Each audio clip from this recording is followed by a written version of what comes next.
So, good day! I am Francis Alfred Lanao. So, ngayon, magsusolve tayo ng operation research wherein gagamitin natin is decision theory or decision making under uncertainty. So, meron tayong example which is yung si Sarah is the operations manager of Pure Flow Bottling Company and must decide whether to invest in a new production line, upgrade existing equipment, or do nothing. She analyzes three possible market conditions, which is high demand, moderate demand, and low demand. So, the company's payoff. So, ito na yung sa market conditions natin, meron tayo high, moderate, and low demand. So, sa high demand natin, kung mag-i-invest si Sarah invest in new production line, meron siyang high demand na 12,000 and sa moderate demand naman is pwede magkaroon sa invest ng $3,000 and sa low demand is $6,000. So kapag nag-upgrade naman siya na existing equipment, so sa high demand meron siyang $7,000, moderate demand is $5,000, and sa low demand is negative $2,000. And sa do nothing, kapag wala silang ginawa, where zero lahat ng sa demand. So Sarah presents her findings to the executive team, each of whom has a different approach to decision making. David is an optimist, Monica is risk-averse and conservative, James believes that there is a 75% chance that the market is favorable, Samantha assumes equal probabilities for all market conditions, and Robert wants to avoid the worst regret. So now isa-solve na natin yung ating problem, which is sa una is hanapin natin yung Maximax, wherein ito papakita ko na yung sinolve ko sa Maximax, which is si David. So ito nakita yan. So meron tayong invest in new production line, which is high demand is 12, moderate demand is 3, and low demand is negative 6. So yung maximum dito is 12. So kapag mag-upgrade naman tayo ng existing equipment, may high demand na 7, moderate demand na 5, and low demand na negative 2, and yung maximum dyan is 7. So dito naman do nothing, meron tayong 0, so 0 to 0 by 2.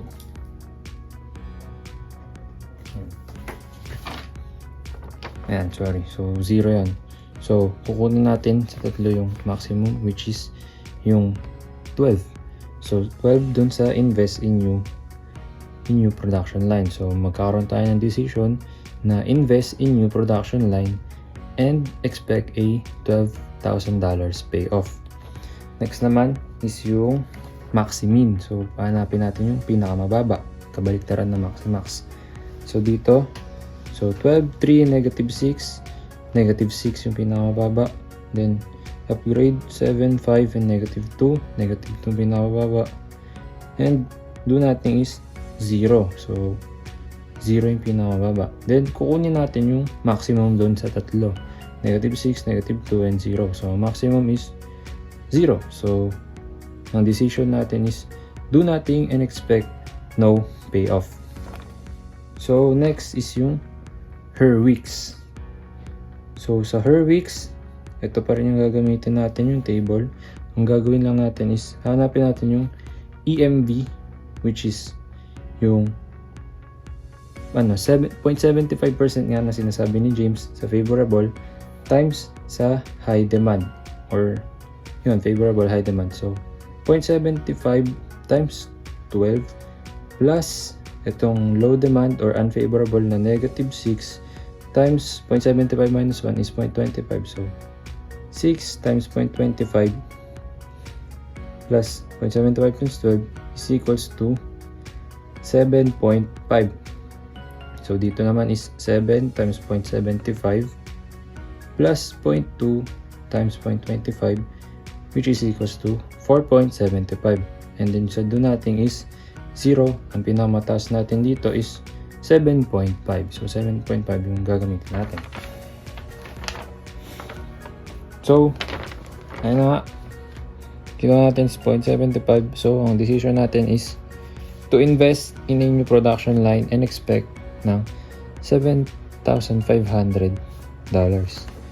So, next kay Samantha, which is gagamitin natin dito is yung Laplace. So, ganun pa rin yung table natin. Ang gagawin lang is i-add natin lahat to. 12 plus 3 plus negative 6. Ito. Then, i-divide natin sa 3 dahil tatlo sila.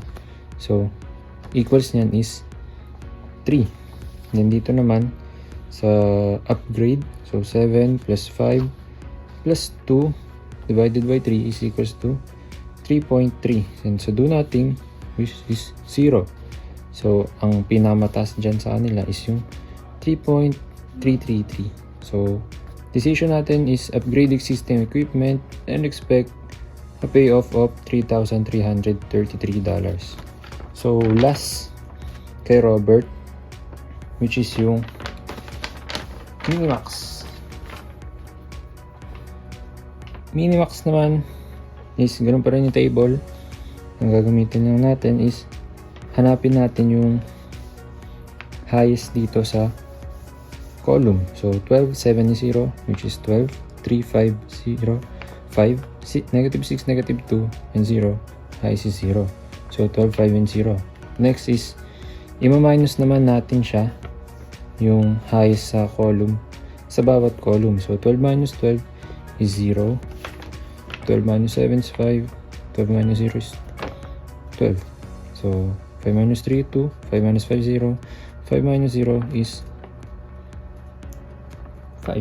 Then 0 minus negative 6 is positive 6. 0 minus negative 2 is positive 2. And 0 minus 0 is 0.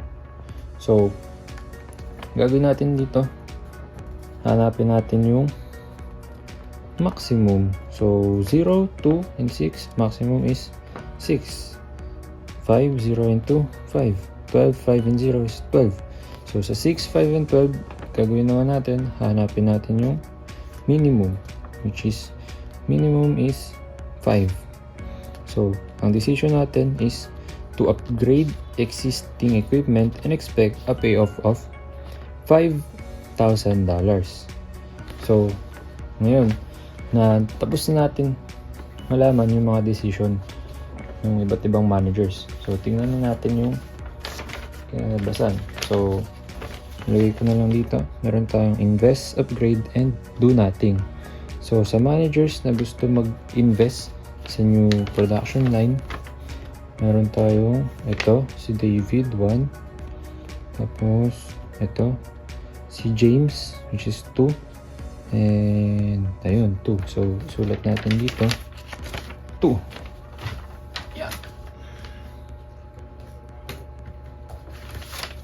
Next, so sa upgrade naman, bilahin natin yung mga manager. Right. So, here meron tayong si Samantha 1 and itong 2 si Robert. So, lagyan natin 2.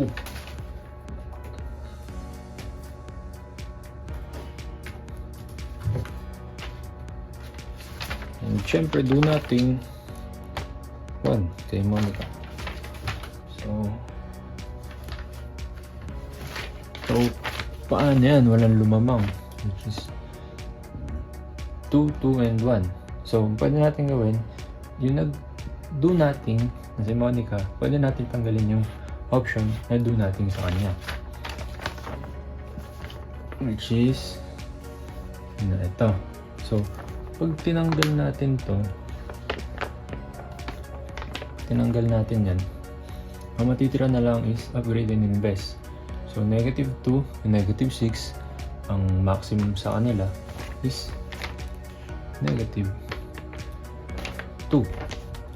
So, ang decision na natin dito is upgrade existing equipment. So, update natin yung dito.